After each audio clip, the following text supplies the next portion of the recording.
ഞാൻ പിടിച്ചു നിൽക്കുകയാണ്. എത്രത്തോളം പിടിച്ചു നിൽക്കുമെന്ന് അറിയാൻ വയ്യ. ഞാൻ പിടിച്ചു നിൽക്കാതായാൽ ഞാൻ ബ്ലാസ്റ്റ് ആകും, ഉറപ്പാണ്. പറയുന്നത് സായിയാണ്. ആദ്യമായിട്ടാണ് വീഡിയോ കാണുന്നതെങ്കിൽ വീഡിയോയ്ക്ക് സബ്സ്ക്രൈബ് ചെയ്യുക. അതുപോലെ ചാനലിനെ കുറിച്ചുള്ള അഭിപ്രായം കമന്റ് രൂപത്തിൽ രേഖപ്പെടുത്തുക.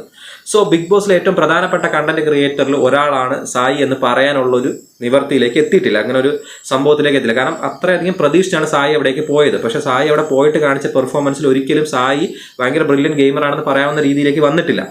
പക്ഷേ ഇന്നത്തെ എപ്പിസോഡിൽ സായി ഒരു സൂചന തന്നിട്ടുണ്ട്. ഞാൻ ബ്ലാസ്റ്റ് ആകാൻ ചാൻസ് ഉള്ള ഒരാളാണ്. ഞാൻ അത്രത്തോളം ഇമോഷണൽ കൺട്രോൾ വെച്ചത് കൊണ്ടാണ് ഞാൻ ഒന്നും പറയാതിരിക്കുന്നതും ഞാൻ അധികം ഇടപെടാതിരിക്കുന്നതും. ഞാൻ സൈലന്റ് ആയിട്ട് ഗെയിം കളിച്ചുകൊണ്ടിരിക്കുന്നത്, ഇതെല്ലാം എൻ്റെ ഗെയിമിന്റെ ഭാഗമാണ് എന്ന് സായി കൃത്യമായിട്ട് പറയുന്നുണ്ട്. സോ സൈലന്റ് ആയിട്ട് കളിക്കുന്ന, പുറത്തെ കാര്യങ്ങൾ ജാസ്മിനോട് പറയുകയും ഒരുപാട് വാണിംഗ് കിട്ടുകയും ബിഗ് ബോസിന് തന്നെ വളരെ കടുത്ത നടപടിയിലേക്ക് പോകേണ്ടി വന്നതുമായ സായിയാണ് നമ്മൾ കാണുന്നത്.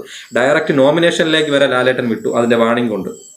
സോ അത്രത്തോളം നെഗറ്റീവ് ഇമ്പാക്റ്റ് സായി ഉണ്ടാക്കിയിട്ടുണ്ട്. പിന്നെ പ്രേക്ഷകർക്കിടയിൽ സായി ഒരു വാഴ ആണെന്നുള്ള ഒരു സൂചനയാണ് കൊടുത്തിരിക്കുന്നത്. അത്ര അധികം ഇതൊന്നും ചെയ്യുന്നില്ല, അല്ലെങ്കിൽ ഞാൻ ഈ കണ്ടന്റ് ഒന്നും ക്രിയേറ്റ് ചെയ്യാൻ ഉദ്ദേശിക്കുന്നില്ല എന്ന തരത്തിലാണ് പെർഫോം ചെയ്തുകൊണ്ടിരിക്കുന്നത്. പക്ഷേ ഇന്നത്തെ എപ്പിസോഡ് കണ്ടവർക്കറിയാം, ഇന്നത്തെ എപ്പിസോഡിൽ സായി പറയുന്നുണ്ട്, ഞാൻ ജയിൽ നോമിനേഷൻ ചോദിച്ചു വാങ്ങിച്ചതാണ്, അതുപോലെ ഞാൻ ഈ ഗെയിം കളിക്കുന്നത് വളരെ സൈലന്റ് ആയിട്ടാണ്, അതുപോലെ ഞാൻ ബ്ലാസ്റ്റ് ആകും, ഉറപ്പാണ്. എത്രത്തോളം ലേറ്റായി ഞാൻ ബ്ലാസ്റ്റ് ആകുന്നു അത്രത്തോളം ഈ ഗെയിമിനെയും എനിക്കും പിടിച്ചു നിൽക്കാൻ കഴിയും എന്നുള്ളതാണ് ഞാൻ വിശ്വസിക്കുന്നതെന്നാണ് സായി പറയുന്നത്. സോ ഇൻഡിവിജ്വലായിട്ട് സായി ഉറപ്പായിട്ടും ഒരു ഗെയിമർ തന്നെയാണെന്ന് തെളിയിക്കുന്ന ഇൻസിഡന്റ് ആണ് ഇപ്പോൾ വന്നിട്ടുള്ളത്.